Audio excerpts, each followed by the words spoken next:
सबसे पहले तो मैं धन्यवाद करना चाहूँगा दो युवा साथी मेरे भाई अनीश खटकड़ और संदीप बड़ौदा, जिन्होंने किसान परिवार के लिए आमन का मतलब होता है तो मरांगे भाई और क्या मांग पूरी होगी। इतना बड़ा फैसला बुजुर्गों, इतना बड़ा फैसला लेने खातर दिल चाहिए। आपके त्याग को, आपकी तपस्या को मैं नमन करता हूं। एक बार जोरदार तालियां बजा के मेरे भाइयों के इस त्याग को सोमवार के, मंगलवार, बुधवार कई डाल के व्रत हम करा। लेकिन यो जो व्रत है ना, जब हम किसी धरने के ऊपर बैठे हों, किसी सामाजिक मांग के लिए, ना इनके माँ बाप की लंबी उम्र मांग रहे, ना इन भैया की नौकरी मांग रहे, ना ये किसी एक जाति की बात करे, ना ये किसी एक धर्म की बात करे। इन्हें तो नू भी कोनी मेरा मन माने और आगे तो मुआवजा है क्या?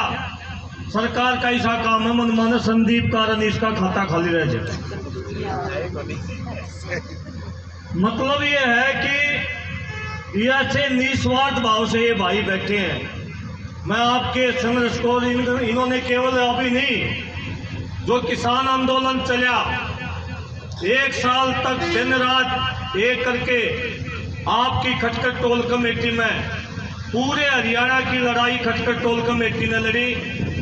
आपके प्रधान सतबीर पहलवान जी को नमन करता हूँ, फौजी साहब को नमन करता हूँ, मेरी माताएं जो बैठे हैं उनको नमन करता हूँ। साथियों, 2-3 बात मैं आपसे करना चाहूँगा। एक बात तो ये है, देखो इनका काम है, इनका जो भाव था कि हम अपनी जान दे सका किसानों के हक के लिए। इनका काम तो इनने कर दिया, ये बैठ गए और हमने तो दिए मान ली भाई। जब कोई आदमी नू कह देना भाई मैं दे सकूं और बैठ गया, उसका उस रास्ते के ऊपर चल पड़ा, हमने तो दिए मान ली, ने हमारे खातर जान दे दी। बिन भैया का सर का बोझ जो है हमारे सर के ऊपर है, आप सब के सर के ऊपर है। ये अपनी जान देने के लिए लड़ रहे हैं और हम इनकी जान बचाने के लिए लड़ा। इसलिए ये हमारे भाई जिस त्याग के साथ लड़ रहे हैं, उसी त्याग के साथ हमने भी अपना जोर लगाना पड़ेगा। अगर सरकार इनकी बात को नहीं मानती है, अगर आप कोई बड़ा फैसला लेते हैं, मैं आपको पूरी आत्मा के साथ आश्वासन देता हूं, दिन रात एक करके इन भाइयों की जान बचाने के लिए चाहे कितनी संख्या लेनी पड़ जाओ, लेकिन इन भाइयों के साथ में सांस के उपरांत नहीं आना चाहिए। वो जो जितने भाई बैठे हैं, अपने अपने गांवों में पहले की तरह जोर लगाओ। अगर जरूरत पड़ रही है संख्या बढ़ाओ। अगर सरकार के साथ कोई समझौता नहीं होता है, कोई समाधान नहीं होता है, निश्चित तौर पर हम जिस प्रकार से आज नारनूल के अंदर कह था ना, दुष्यंत चौटाला आऊंगा, दुष्यंत चौटाला की बच्ची भी वहां नहीं आई। और जिस रैली स्थल के ऊपर दुष्यंत चौटाला ने रैली करने की घोषणा करी थी, उसी रैली स्थल के ऊपर किसानों ने आज रैली करके प्रदर्शन किया है। एसडीएम को ज्ञापन दिया और चेतावनी दी है भाई 2-3 दिन का टाइम है, नहीं तो खेड़ी चौपटा की तरह एसडीएम कार्यालय भी आपका बंद कर दिया। और वहां भी हमने केवल खेड़ी चौपटा की बात नहीं रखी।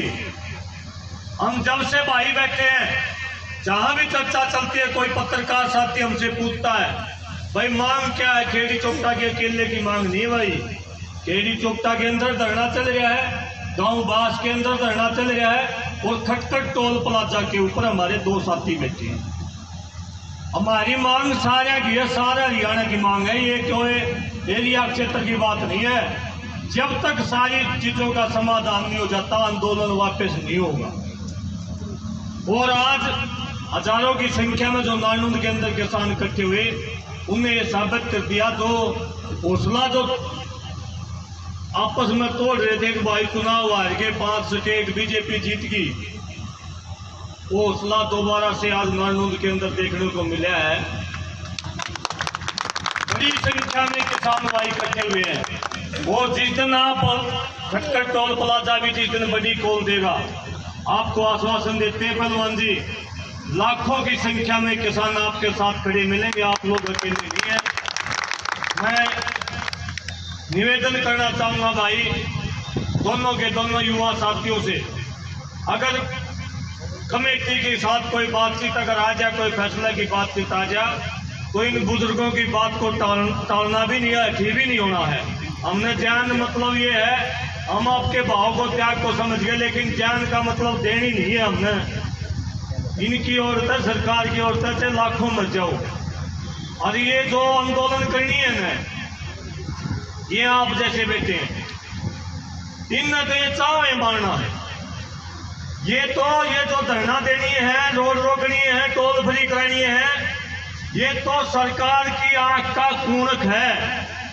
आज के दिन बीजेपी के खिलाफ अगर कोई खड़ा है, बीजेपी की आंख में आंख मिला के अगर कोई बात कर रहा है, तो ये आप लोग आंदोलनकारी जो बैठे हैं साथियों, किसी साथी ने पूछा मुंशी प्रेमचंद से कि ये कौन लोग हैं जो रोजाना आंदोलन कर रहे हैं, ये कौन लोग हैं जो रोड रोकते हैं, ये कौन लोग हैं जो नारे लगाते हैं।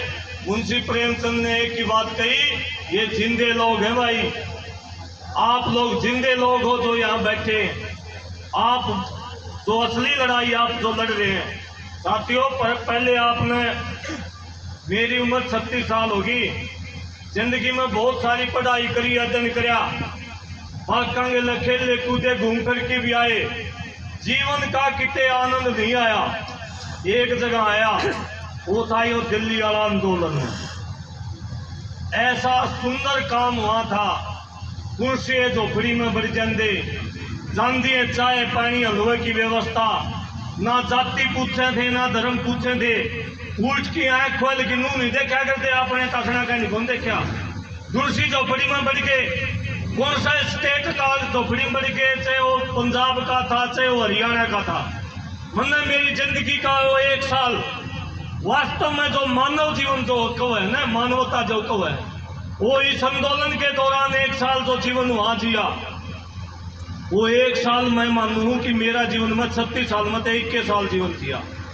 अगर उसमें अगर कोई मिनट कोई घड़ी जीवन की अगर कोई जीना चाह रहा है, तो आड़े जो बैठे हैं ना खटखट टोल के ऊपर, जो आप सामाजिक लड़ाई लड़ रहे हैं, आपका एक एक मिनट जो आपकी यहाँ व्यतीत हुआ है, जो धरने के ऊपर व्यतीत हुआ है, यो ये जीवन है।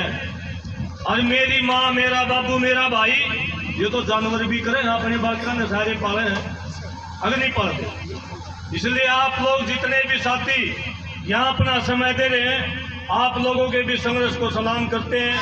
दोबारा से आप लोगों को आश्वस्त करते हैं भाई, अनीस भाई, संदीप भाई, आपकी सारे की सारी टोल कमेटी बिल्कुल दिन रात आपके लिए कर देंगे। प्रचार में ड्यूटी लाओगे, प्रचार में आवांगे, मानसा की ड्यूटी लाओगे, मानस ले आवांगे।